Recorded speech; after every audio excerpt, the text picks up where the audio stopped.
I think part of my journey as a young multiracial person growing up was rejection from sort of both sides of my ethnic identity. Just something that I grew up with my whole life, like I don't fit in, I don't belong to any ethnic group 100%. I never saw myself as different from anybody else until someone else pointed it out. The last thing you want to do is stand out. You want to blend in as much as possible.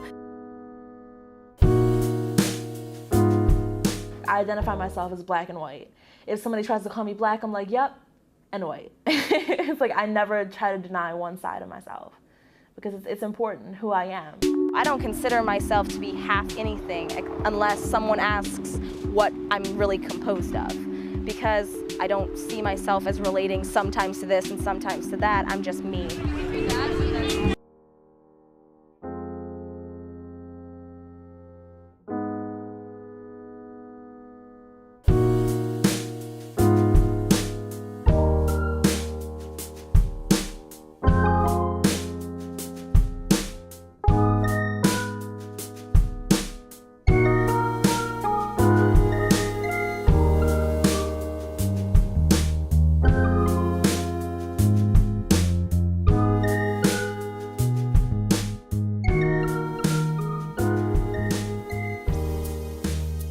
You look at President Obama, who's definitely heralded as the first African-American president.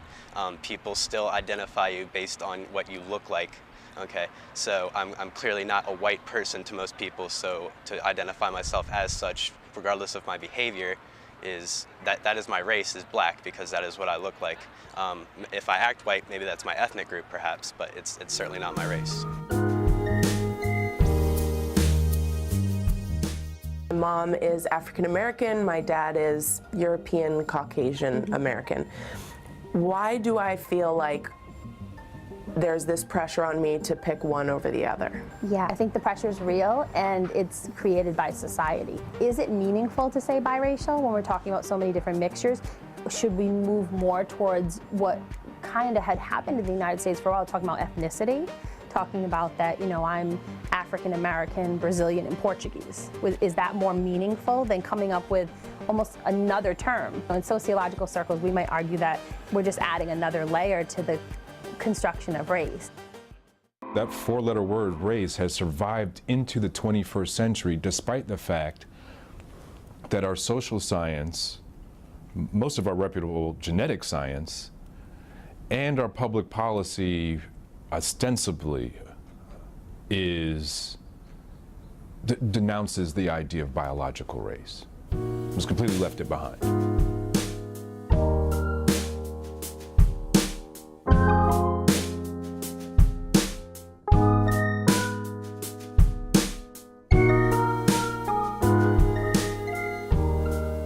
We talk about race like it's this built-in intrinsic thing, but the reality is we're mostly talking about looks, right? There will become a time when there's no such thing as acting white or acting black. You're just going to act the way you are. So sort of racial distinctions of behavior will lose their merit over time. 1 in 19 people are born mixed race. And if you keep mixing, there's going to be an average color that pops out. Probably not in the next decade, but probably in the next century or so. Things will have changed a lot because things are changing exponentially. And because of that, race will no longer be the big hot topic that it is now, at least not the way it is now, because most people will be in some way mixed.